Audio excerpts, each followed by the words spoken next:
Hi friends, welcome back to our channel. నేను మీ మాధవి మల్లేష్. ఈరోజు మన రెసిపీ వచ్చేసి బ్రౌన్ రైస్తో ఊతప్పాలు. అదేంటి బ్రౌన్ రైస్తో ఊతప్పాలు బాగుంటాయా అనిపిస్తుంది కదా. సింపుల్గా చెప్పాలంటే చాలా బాగుంటాయండి, చాలా హైజీనిక్ కూడా. ఎవరైనా డైట్ ఎక్కువగా ఫాలో అయ్యే వాళ్ళకి ఇలాంటి ఊతప్పాలు అయితే చాలా పర్ఫెక్ట్గా ఉంటాయి, టేస్ట్ కూడా బాగుంటాయి. బ్రౌన్ రైస్ అంటే ఏంటో, ఎలా ఉంటుందో, మరి టేస్ట్ ఎలా కుదురుతుందో అని అస్సలు ఆశ్చర్యపోనక్కర్లేదు. కేవలం రెండు ఇంగ్రీడియంట్స్ని యూజ్ చేసుకుని ఇలాంటి మెత్తటి ఊతప్పాలను అయితే రెడీ చేసుకోవచ్చు. మరి లేట్ చేయకుండా ఈ ప్రాసెస్ ఏంటో చూసేద్దాం. మన ఛానల్ని ఎవరైనా ఫస్ట్ టైం చూస్తున్నట్లయితే సబ్స్క్రైబ్ చేసుకోండి ఫ్రెండ్స్.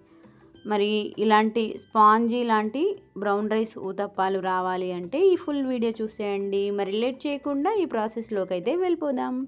ఇప్పుడైతే ఒక మిక్సింగ్ బౌల్ని తీసుకున్నాను. దీనిలోకి ఒక టీ గ్లాస్ నిండా వరకు బ్రౌన్ రైస్ని తీసుకోవాలి.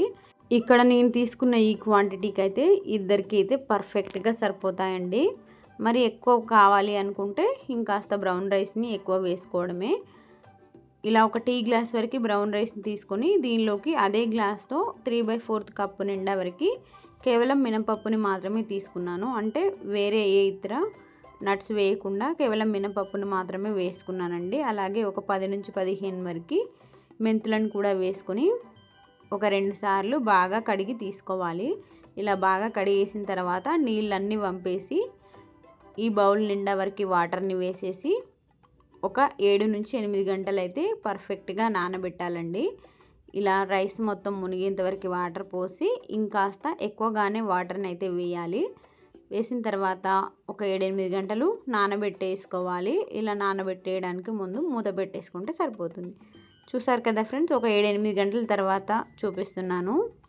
పప్పులు అలాగే బ్రౌన్ రైస్ కూడా పర్ఫెక్ట్గా నానిపోయాయి. ఇలా నానిన వాటితో చేస్తేనే మెత్తగా స్పాంజీగా వస్తాయండి. 3-4 గంటలు నానబెట్టేసి స్పాంజీగా రావాలి అంటే రావు కదా. అందుకోసం అయితే ఇలా 7-8 గంటలు కంప్లీట్గా నానబెట్టేసి మిక్సీ జార్లోకి యాడ్ చేసుకొని ఈ రైస్ మునిగేంత వరకు వాటర్ని వేసి మెత్తగా బ్లెండ్ చేసుకోవాలి. దీనిలోకి మనం సోడా, ఈనో పౌడర్ లాంటివి ఏవి వేయట్లేదు కాబట్టి ఒక 8 గంటలు లేదంటే 9 గంటలైనా, టైం ఉంటే 9 గంటలైనా నానబెట్టేసుకోవచ్చు. నేనైతే ఇక్కడ 8 గంటల వరకు కంప్లీట్గా నానబెట్టేసి ఇలా బ్లెండ్ చేశాను. ఆ తర్వాత ఒక టేబుల్ స్పూన్ నిండా వరకు జీలకర్రని వేసుకోవాలి. పచ్చి జీలకర్రని వేసుకొని ఒక టేబుల్ స్పూన్ వరకు అన్నంని వేసుకోవాలండి. ఉడికించిన అన్నంని వేసుకోవాలి. మనం తినే డైట్లో కార్బోహైడ్రేట్స్, ఫైబర్స్, ప్రోటీన్ పర్ఫెక్ట్గా ఉండాలి కాబట్టి ఇక్కడ నేను రైస్ వేయకుండా ఉడికించిన అన్నాన్ని అయితే వేసుకున్నాను. ఇలా మెత్తగా బ్లెండ్ చేసుకోవాలి. దీనిలోకి మళ్ళీ వాటర్ని యాడ్ చేయాల్సిన అవసరం లేదండి. మనం బ్లెండ్ చేసుకునే ముందే ఈ రైస్ మునిగేంత వరకు వాటర్ని వేసుకొని మెత్తగా బ్లెండ్ చేసుకొని ఇలా మిక్సింగ్ బౌల్లోకి వేసుకొని ఒక 2-3 నిమిషాలు బాగా కలిపి పక్కన పెట్టేసుకోవాలి. ఆ తర్వాత మూత పెట్టేసి నైట్ అంతా ఫెర్మెంటేషన్ చేయాలండి. ఇలా చేయడం వల్ల తెల్లారేసరికి ఇలా మంచిగా పొంగుతుంది పిండి అయితే. చూసారు కదా, ఇలా మంచిగా పులిసింది అంటే టేస్ట్ బాగుంటుంది, అలాగే చేయడానికి కూడా ఈజీగా వస్తుంది. చూసారు కదా ఫ్రెండ్స్, నేనైతే ఇందులోకి ఎలాంటి సోడా, ఉప్పు అలాగే ఈనో పౌడర్ కూడా ఏమీ యూజ్ చేయలేదు.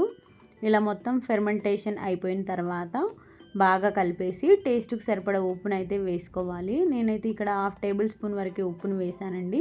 మనం తినే క్వాంటిటీకి తగ్గట్టుగా ఉప్పునైతే వేసుకొని మరొక 2-3 నిమిషాలు బాగా కలుపుకోవాలి. చూసారు కదా, ఇలా 1 వేలో కలిపినట్లయితే చాలా మంచిగా వస్తాయి. ఇప్పుడు స్టవ్ ఆన్ చేసుకొని ఒక దోశ ప్యాన్ పెట్టేసుకొని కొద్దిగా నెయ్యిని కానీ ఆయిల్ని కానీ వేసుకొని ఇలా ఒక 2 గరిటెల నిండా వరకు పిండిని వేసి స్ప్రెడ్ చేసుకోవాలి. మనం దోశని ఏ సైజులో అయితే తినగలుగుతామో అలా వేసుకొని బాగా స్ప్రెడ్ చేసుకోవాలి. మనకి నచ్చినంత మందంలో ఉండేలాగా స్ప్రెడ్ చేసుకొని చుట్టూరా కాస్త నెయ్యిని వేసుకున్నానండి, టేస్ట్ బాగుంటుందని చెప్పి. ఇలా ఒకవైపు మంచిగా కాలిన తర్వాత ఇంకొక వైపుకి టర్న్ చేసుకొని 2 వైపులా మంచిగా ఉడికించి తీసుకోవాలి. చూసారు కదా, ఇలా మంచిగా ఫ్రై అయిన తర్వాత తీసి వేరొక ప్లేట్లోకి అయితే వేసేస్తున్నాను. ఇప్పుడైతే ఊతప్పాలని కమ్మగా ఎలా చేయాలో చూసేద్దాం. అంటే ఒకే రకమైన పిండితో దోశలు చేసుకోవచ్చు, అలాగే ఊతప్పాలని కూడా చేసుకోవచ్చు అని చెప్పి ఇలా అయితే రెడీ చేస్తున్నానండి. దోశ బాగా వచ్చింది, అలాగే ఊతప్పాలు కూడా పర్ఫెక్ట్గా కుదిరాయి. అంటే ఇక్కడ ఒకే రకమైన పిండితో 2 రకాల టిఫిన్స్ ఎలా చేసుకోవాలో చూపించేస్తున్నానండి.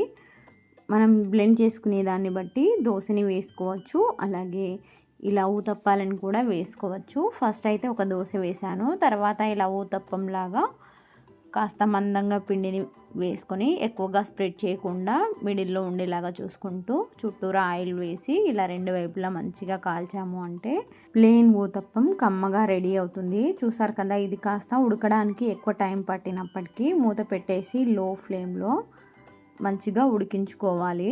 ఇలా మంచిగా ఉడికితేనే స్పాంజ్ ఇలాగా వస్తుందండి.